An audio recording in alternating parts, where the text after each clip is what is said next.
and welcome to another episode of Spark Talk. As the news cycle in the West continues to be dominated by news of Trump's offensive, most recently the potential shakeup of the transatlantic alliance, we here are struck by the absence of one force in particular, and that is China. Where is China these days? What is the Communist Party of China saying or doing as Trump goes about kidnapping presidents of countries, threatening to bomb others, and squeezing his junior partners even more? Why isn't China taking advantage of this situation? And more importantly, why isn't China resisting US imperialism? To discuss this absence, the reasons behind it, and why we Spartacists think China should be leading the resistance against the United States, I'm joined by Comrade Ray. Hi, Ray. Hi, how are you? I'm all right, thank you. How are you? Okay, we'll see how my voice holds up since I'm getting over a cold, but okay, well, we'll do our best. Thank you still for making the time to join us to talk about this. So, look, we published a statement a little over a week ago, 10 days ago. So I'm just going to start by asking you the main question. This leaflet is called China, Defend Venezuela, Resist America. Why? Why are we saying this? Why? Well, the headline is a takeoff of the slogan that the Communist Party of China used to mobilize the Chinese masses in the Korean War. Mm-hmm. Their slogan was Aid Korea, Resist America. Now, that gets to a really fundamental point. It took the revolution in 1949 to liberate China from bondage to imperialism. And the masses understood that. And to defend that revolution, they intervened on the side of the Korean Revolution. That was a great act that they did. Today, that issue is posed because the main target of Trump's, brazen imperialist aggression in the world is China, mm-hmm. right?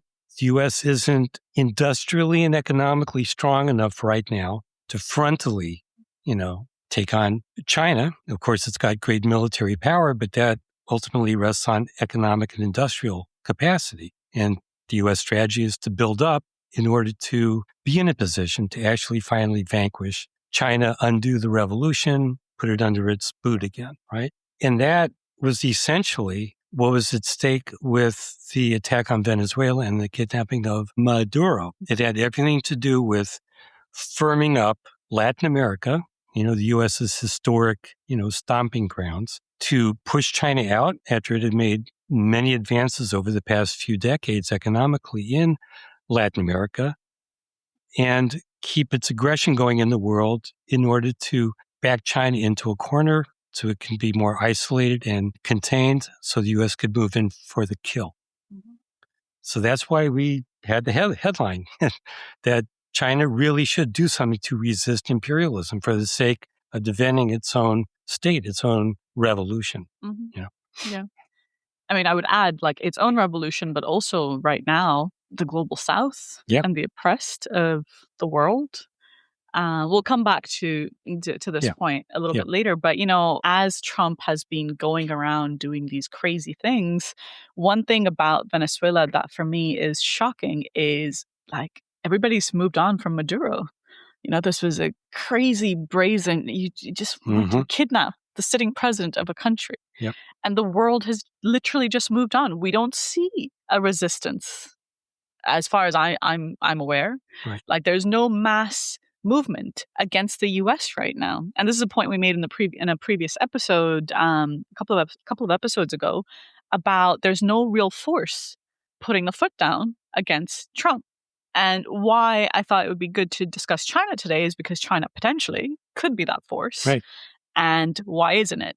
And I think that's worth discussing. To pick up on the point you ended on, which is, the U.S. wants to boot out China from a region where it has gradually been pumping in billions and billions of dollars, right, to slowly make inroads through its Belt and Road initiative, right?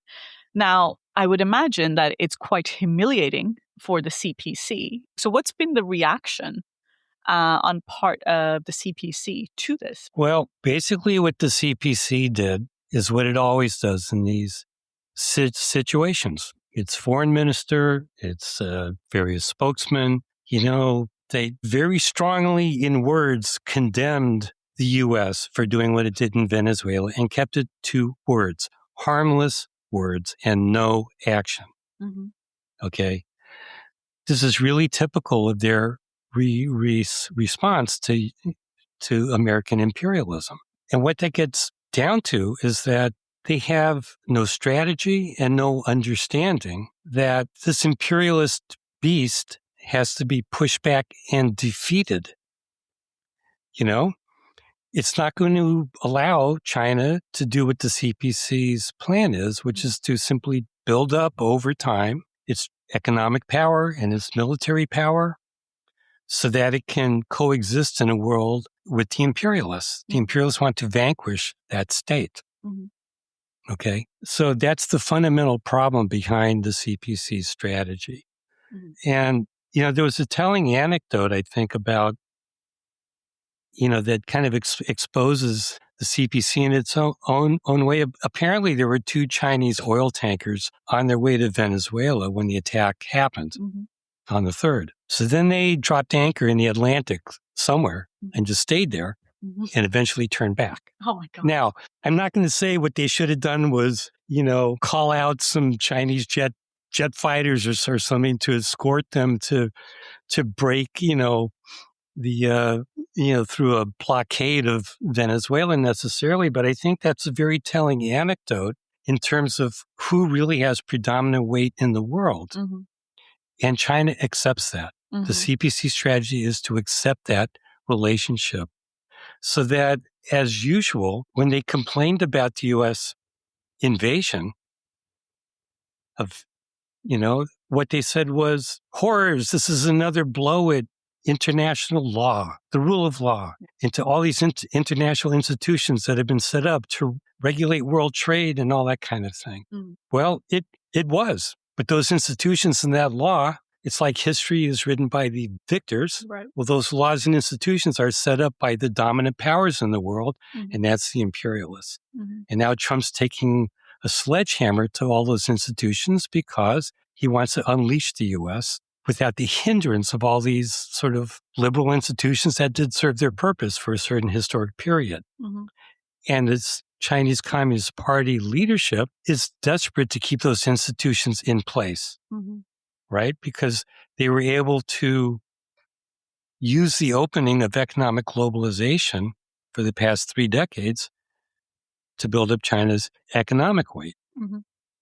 It was on that basis. So they're desperate to keep that. And it goes back to the same thing. They see no alternative, at least right now, because they simply have no desire or strategy to actually unseat the imperialists from power, to actually defeat and sweep them away. Yeah. I mean, I think in terms of what you've just said, the truth is that China holds tremendous power, right? I think the example of the rare earth minerals is one where if only there was a political will to make life difficult for the United States, it could do so.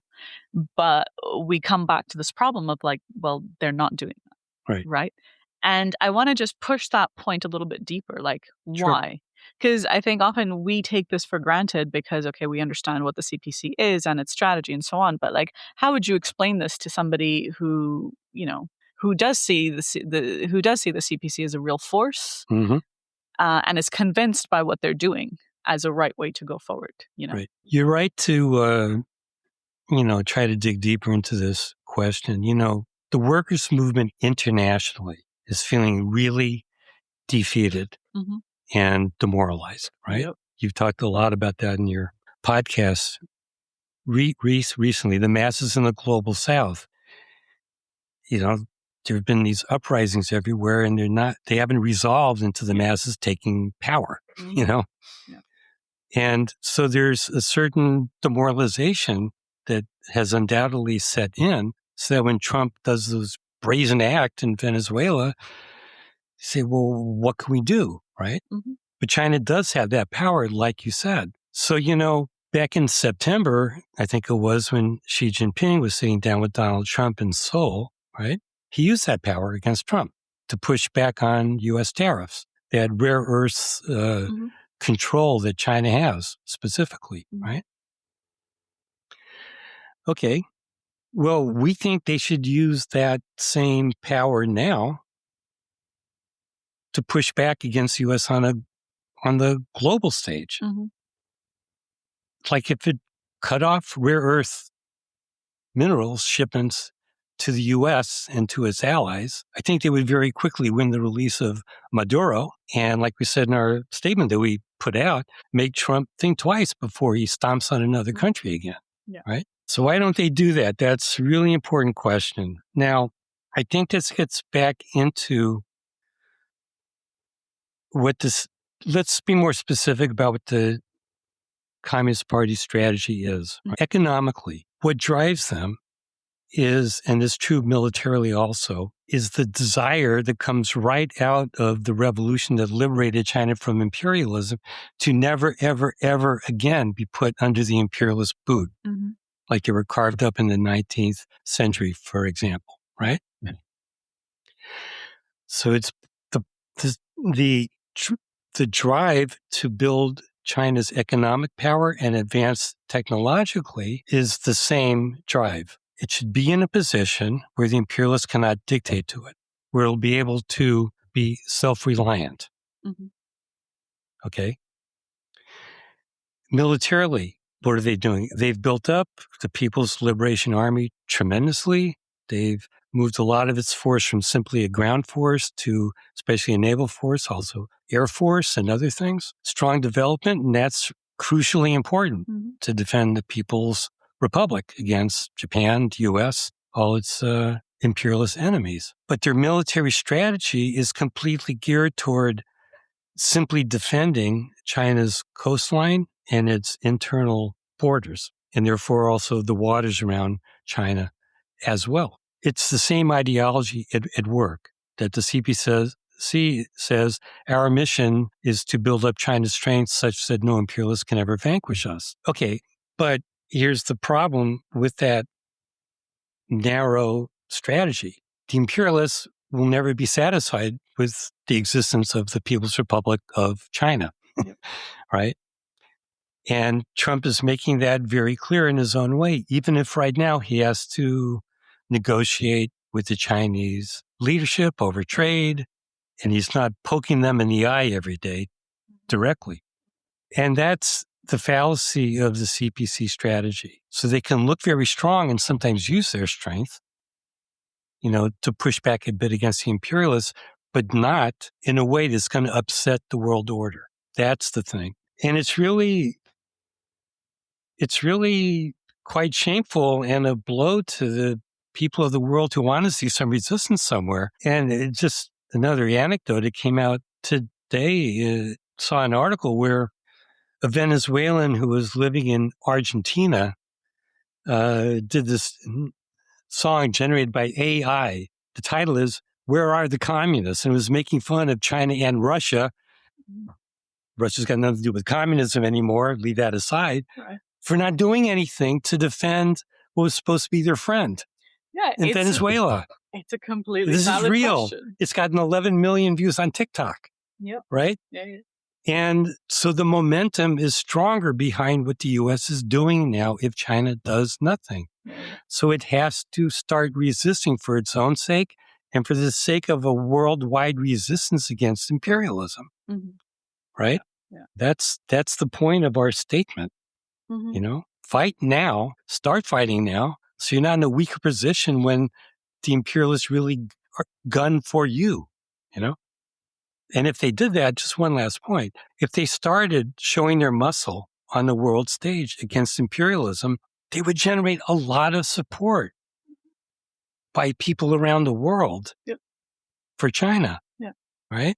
They could actually energize workers even in Japan and the U.S. a bit to say, wait a minute. Yeah, our rulers who are taking it to us also, they're not as strong as they look, right? Yeah. This is not an unimportant thing, right? Because they do have this strength right now to use. No, really important point. I mean, that song that you mentioned, completely valid. We're talking today about China, but where's BRICS at? It's the same polemic applied to the BRICS, because where is the resistance of the majority world or whatever they call it. It's like, where's Russia? Where's any of these countries? Like, anyways. Well, the story on that's useful to think about is South Africa just held naval exercises set up a long time ago that included Russia, China, and supposedly Iran. Yeah. So they had scheduled them already. They're about to start. It was just in the last week. And then all of a sudden, the Ramaphosa government tells the South African military to keep Iran out of it. Don't let it be part of it. Why? Because the U.S. Congress was about to debate the AGOA trade pact with Africa. Mm-hmm. And Ramaphosa, being under the gun of the U.S., as we all know, said, okay, let's not do anything more to upset them. Of course. So here you have it. Exactly. Just typical BRICS response. Exactly. Nothing. Just find a way that you can sort of kowtow to the imperialists when the chips come down. Exactly. And I think the whole bubble euphoria, I think the BRICS euphoria has calmed down a little bit compared to maybe like last year and the year before. But still, there is that hardcore layer. And I think like make it concrete. This is happening right now. Where are you guys at? Why is Ramaphosa saying Iran not in the naval drills? So that's good. Now, one of the points we've made for some time in our propaganda regarding the Chinese Communist Party and China more generally, when it comes to sort of the changing world situation, is that it is a conservative force. Right. And you've touched on this already, the point being that it wants to maintain the institutions set up by the United States after World War II. Why? Because those are the things that allowed it to kind of become the industrial powerhouse it now is. So it thinks that its road to gradual upward progress really lies in that status quo of liberal globalization. So I appreciate you laying out like how the CPC approaches the world. But at the same time, the US dominated liberal order is being shredded by the United States itself. So do they not recognize this point? Do they, there's a limit to, you can try as hard as you want, but if the people who wrote the rules are saying we don't want these rules anymore, then your wishes don't really mean much. You know what I mean? Right. So, like, do they just not see the reality? Like, I don't know. What am I missing here? Well, I think they're smart enough to know that that's what's happening, but they really, at least for the moment, remain locked into this strategy of just doing whatever they can to patch that, disintegrating liberal order back up again. Yeah. Now, that's not to say that they couldn't change course. They could, because the CPC leadership doesn't, it doesn't actually have a very consistent strategy because it feels pressure from the imperialists all the time, but also feels the pressure of the fact that the Chinese Revolution kicked the imperialists out and the masses in China expect them to defend the country against the imperialists. Exactly. It's always caught. Okay. Now, there's another factor behind that might push them to somewhat change course, which is that the great economic success story is looking less rosy right now.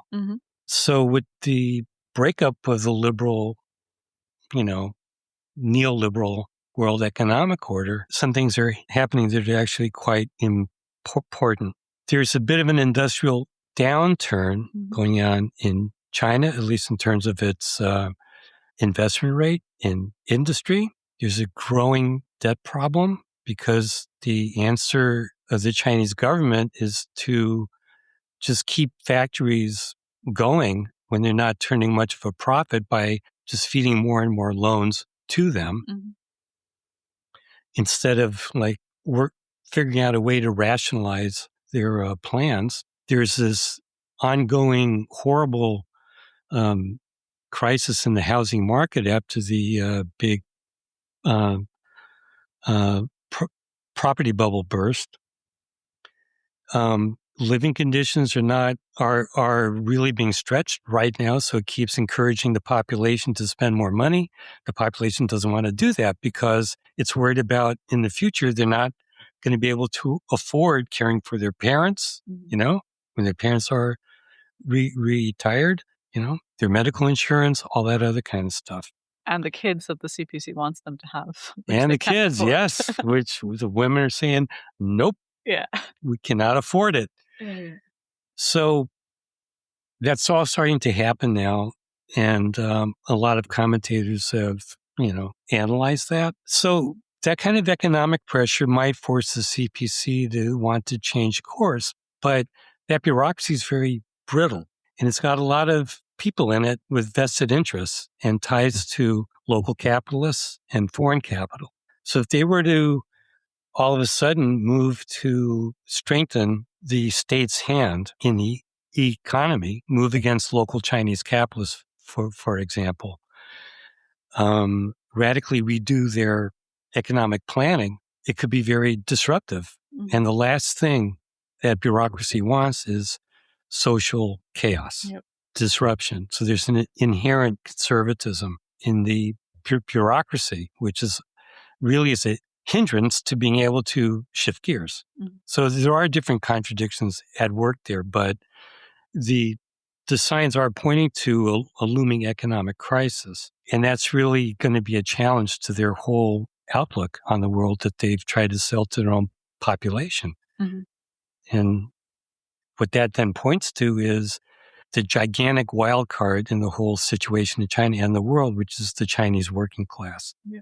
The strongest industrial proletariat in the world. They're the ones who were made to work like hell to build China's economic miracle for 30 years. Yeah. Right? And they could expect their standards to be raised during that period. But now when it doesn't look like that, they're not going to be very happy. Yeah, their patience about might sacrificing start to run more. Out. Yeah. That's a wild card that we have to be very conscious of because they really hold the key to the future. Yeah, for sure. Yeah, for sure. Just my one last point on I agree. I appreciate your point about how the contradictions and how that could lead the CPC to change course. That remains to be seen. Right now, the main thing the CPC is doing is it struck a deal with Canada. And there's lots of memes about Comrade Carney. Yeah. And the CPC. Do you see that as, because, Carney made this speech after that trade deal was signed, and he said, something along, sorry, I don't know the exact quote, but something along the lines of like, the US world order is gone, or it's not going to come back, something along those lines. So how would you make sense of that from the vantage point of China? Like, what's it trying to do there? I think the CPC is self-desperate to rope in people who could be a counterweight to Trump, but I'm sorry, the Canadian leader is not much of a counterweight to Trump because Canada's entire economy is so meshed in with the U.S. Yeah, for sure. Right? Yeah. So it's kind of funny how they're treating him now, but Carney's right, of course. The old order is going. Yeah, and they feel it very concretely. Sure. Yeah, they do feel it. But what room for maneuver does he really have? Mm-hmm. And yes, China's a market for grain, for oil especially, which, Canada can provide, but Canada's own master really is the U.S. Yeah. Right? So it kind of shows the fallacy of the CPC strategy. Yeah. The degree of integration of Canadian economy into the United States. And it's, we always call Canada the junior partner of the U.S., but like really it's like a neo-colony. It's just so dependent on the American economy. Anyways, okay. I do think the memes about Comrade Carney are kind of funny. Yeah. Okay, look, we're a communist podcast. The left listens to this. So I am sure there's two reactions to our leaflet. One is, oh my God, China's imperialist. What do you mean defend? What do you mean resist America? And the other one being, you're basically looking to the Stalinists, to the bureaucracy to resist America. You're making two deviant calls.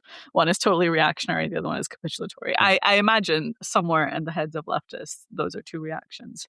I think you already made the point that, look, China, the CPC, is its whole outlook is to defend its own borders and never let China be trampled on again by the imperialists. But I think, for me, the best argument that China is not imperialist is that it's not trying to take over the world. Yes. You know, Trump is like, he does not care who it is. He will go threaten all the NATO allies. He'll say, I want that Greenland bit of pie, you know. Yep. But we don't see China doing that. Right. So for me, that's kind of the most basic argument against why China's on imperialist, and in fact, why it needs to be the force to stand up to imperialism. But I was wondering if you wanted to add anything to those leftists who do uphold that position about like how your call would just be, you know, fueling inter-imperialist rivalries or something.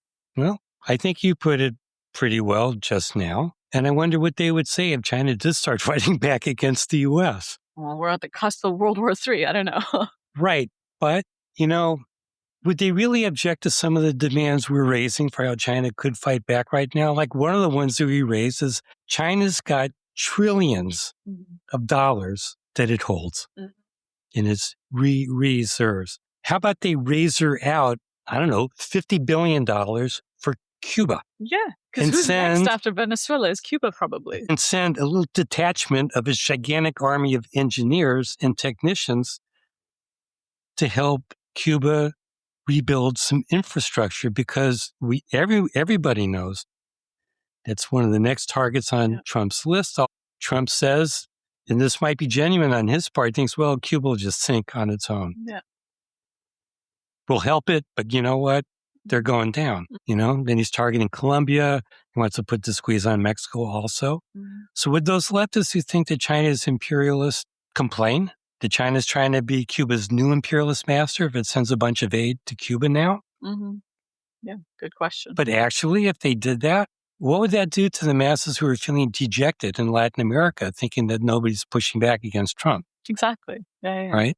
I think that's a nice way to put it, because ultimately, going back to that AI-generated song, it's like nobody's fighting back against the U.S. right now. Yes. You know, yeah, for sure. What would you say to the other side, which is you're making demands on this bureaucracy, and that's reformist, it's not revolutionary? Right. Well, okay, if I could step back a bit. So we were both arguing along the same lines, right, that about the conservatism of the CPC's program and what that comes from. Now, let's be very clear. We support the military development of China and its economic development as well. We share with the CPC the goal that they never be trampled by the imperialists again. Yep. Okay. Now, that consciousness, right, is held by the masses. I mean, I don't think we have to prove that, because every family there knows, you know, that they at least have a future because they kicked the imperialists out and they kicked the Chinese ruling class out in the revolution. Yeah. They also have that history of having the grandfathers fight in the PLA. Yes. Yeah. Okay. So we have to understand this, that consciousness exists, and that the Communist Party as this bureaucracy is both the force that keeps the masses completely politically suppressed, but at the same time, it itself reflects some of that consciousness of the masses, because it is the only mass party in the country. Now, that's a huge contradiction, but it's a contradiction that's very important, because it can be used by revolutionaries to promote a political struggle in the country by leftists in China, by militant workers and others against the conservatism of the CPC. Because what we're calling for in our statement, and all we talk about that China could do, it's in the direct interest of the People's Republic to do these things. Yep.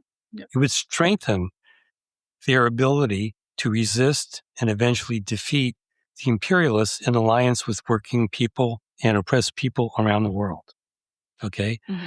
So that's what we're fighting for, is that kind of a program. Now, we're up against a lot of obstacles. I think it might be worthwhile saying, well, we've picked up a bit as the popular reaction in China to the attack on Venezuela. One of them, you can find this on social media. It was also reported in the capitalist press around the world. And in this case, I don't think they were lying, where a lot of people in China reacted to the U.S. attack by saying, good, that shows what China could do.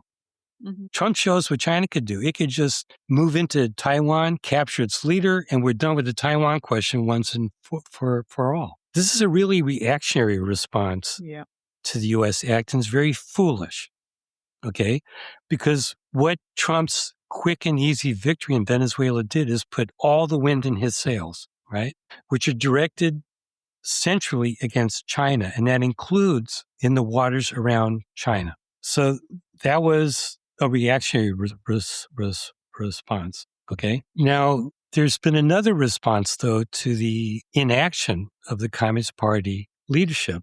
We also saw on social media and from people who wrote to us that, infamously, China, at the UN, when the Gaza peace ceasefire deal came up for a vote, it abstained. That was the cap to its whole policy of betraying the Palestinians during the Gaza genocide.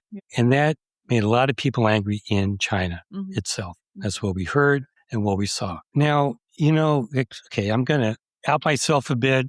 Sorry, but, when I was a young radical, it's a very popular saying by Mao Zedong, especially popular during the Cultural Revolution. His slogan was, "People of the world, unite to defeat U.S. imperialism and all its running dogs." And I thought that was just great. That is a good right? one. The Vietnam struggle was going on, independence struggles in Africa, struggles in Latin America. Yeah. This is not the show to get into how he actually didn't really have a program and a strategy to make that slogan real, but it's a fact that a lot of young leftists in China, and there are quite a few around the world too, they look to Mao now. And you can understand why. They see a slogan like that, and they think, great. And they look at the Xi Jinping leadership and say, you're just a bunch of fat cats. You're coddling the Chinese bourgeoisie at home. You're coddling the imperialists overseas. So there is this sentiment there to fight. So I think what we have to convince these revolutionary left-wing elements is to come together to make a fight over what China could do, knowing that that means a political struggle against the CPC leadership. But let's understand that the masses in China, look, the CPC is the only leadership they have, so they count on it to defend the country and to defend their lives. But we also know they're not really happy with it, okay? Please, let's be very clear about that, right? That's a gigantic contradiction also. So that's our appeal to leftists like that is, look, let's together, group our forces and figure out how to do this the best way. And we've made several statements like the one we just did in the past year about what China could do to change course. And we think that will, by people fighting for that, will lay the groundwork for fissures inside the CPC itself. Because not everybody in the party is a fat cat. Far from that being the case, a lot of the people in the CPC are quite close to the working class, right? We've already talked about the seeds of working class discontent that are being sown now, right? But the key thing is that what we're calling for it's not pie in the sky. It's steps that are necessary to actually strengthen China's hand to defeat the imperialists. But they have to see it as part of a world struggle, which takes breaking through their nationalist, conception of how to defend China. And it has to be to link up with the working class, with peasants, with oppressed peoples internationally in this struggle. That was kind of going to be my next question about how do you make this struggle? How do you make China resist? So I think you touched on basically the broad general framework of why and how. I guess maybe if I can just push a little bit, like people who are listening and say they agree with the thrust, but then they think like, what are you talking about? It's China, it's a CPC, it's far away, it's a giant country, it's a ruling party, blah, blah, blah, all of that. How would you motivate what to do? How do you make this fight happen? Well, that's something I would invite anybody who thinks that it sounds good but doesn't know what to do to sit down and talk about it, actually. Yeah. But I think the important thing is to say, look, it really comes down to, we always get to this point, but it's real, that the struggle to resist and defeat the imperialists, who are the enemy of the mass of the population of the planet, requires a revolutionary leadership. Okay? So what we're talking about vis-a-vis China is really not different from the struggle in the countries that we all live in against the current leadership of the working class. Against Jeremy Corbyn. Just kidding. Well, we are fighting in your party in Britain so that they can actually adopt an anti-imperialist program, right? Yeah. Right? That struggle is surprisingly hard and bureaucratic too. Yes. But look, so don't see it as a separate thing. It comes from an international perspective, but also understand that, this is what we're saying about China is based on the reality that if the Chinese proletariat were mobilized, right, with this tremendous power in the world industrial economy to fight back against the imperialists, which they can do in factories in China, very easily, that could actually change the whole dynamic in the world, away from the momentum being all on the imperialist side. But here's the problem. Communist Party leadership in China, that's the last thing they want to do because their own positions, privileged positions of bureaucrats would be at stake. But it's the necessary thing to do. Yeah.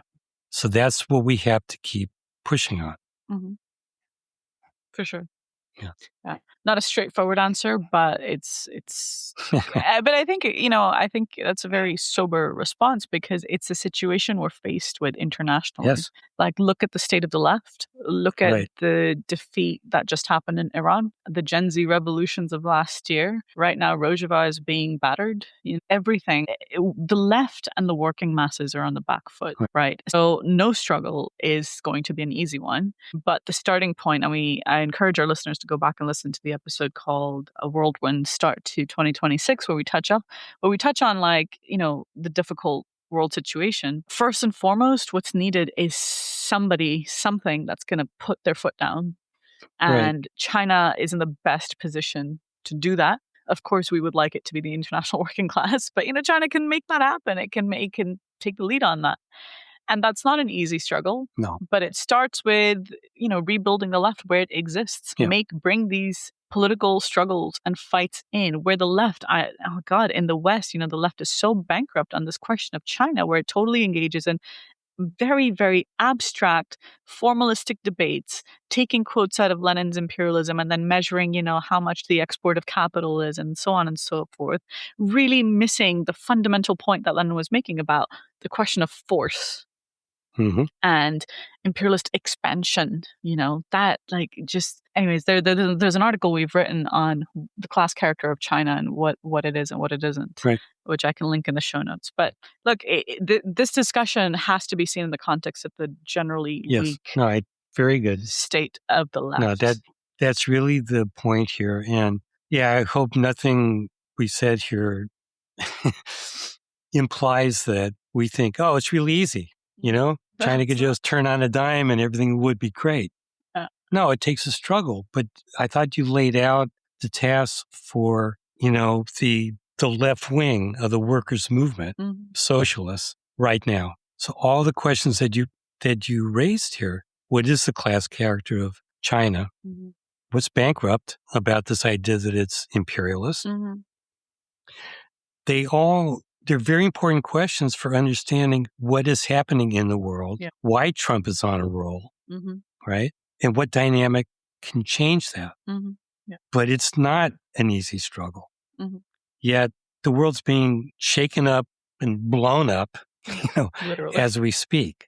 So you know what? Let's have the debates. I think for leftists in China, they have the same debates there too. There's a section of leftists there who think that China's a rising imperialist country, but they're kind of conflicted because some of them will say, yeah, but we have to defend the socialist motherland. Okay, well, let's argue this thing out here, right? Yeah. Because you have to have clarity on that to understand what kind of program to fight for, and how to actually win the working class, to the kind of points that we're talking about here so that it can act. But that's true in the West as well. It's true in the global South. Right? So, let's understand who the real enemy is, which is not so-called Chinese imperialism, and then talk about how to fight it. And why defense of China against the real imperialists is crucial to having any strategy to even defend the working class in the world, right? Because it's the same imperialist enemy that exploits them and oppresses them, right? Yep. So let's start that now. Yep. Okay. Well, on that sober but somewhat depressing note, I think we can call that a day. Is there anything else you wanted to highlight on this discussion? I don't. No, I think that's. And I didn't find that all that depressing, actually. Well, no, I didn't either. It's an avenue of struggle. Yeah. It's a hard struggle, but since when is it not a hard struggle for communists? So you just have to understand the world's in a bad state, going in a bad direction. And the key thing is that the workers' movement and the working class itself in just about every country is on the back foot and feeling defensive. So how to start building up their strength to fight back and push back, against the same imperialists, that's what we're talking about now. Yeah. I'll just end with saying that we've written our understanding of what the world dynamics are at the moment. We recently published it. It was at the end of 2025, but I think the analysis very much holds true, but it's just maybe a bit more intense now. In your face, yes. Yeah, in your face, yeah. In December we wrote The World at a Turning Point. I think that turning point has turned a fair bit in the last 2.5 weeks. But yeah, so check out our analysis of what's happening and what that means for what the socialist left should be doing. And I'll link relevant articles, including Chinese language articles for any bilingual listeners to the show. I think we've started increasing a fair amount of our publications in Chinese these days. I'll link those things in the show notes. We do also have a Chinese language social media on X. And also, we've not done a real episode on this, but we officially launched Chinese language Spartacist, which is a big deal and has an absolutely beautiful cover, which I love. Anyways. Okay. Thanks, Ray. Sure thing. Thanks for having me. Yeah, thank you for making the time. All right. So we'll see you guys next time. Until then, goodbye. Well, I ain't got no smoke, at least not with you. And I don't know if you don't know, but there are just a few of oligarchs and capitalists profiting massive profits, holding us down in lockstep in your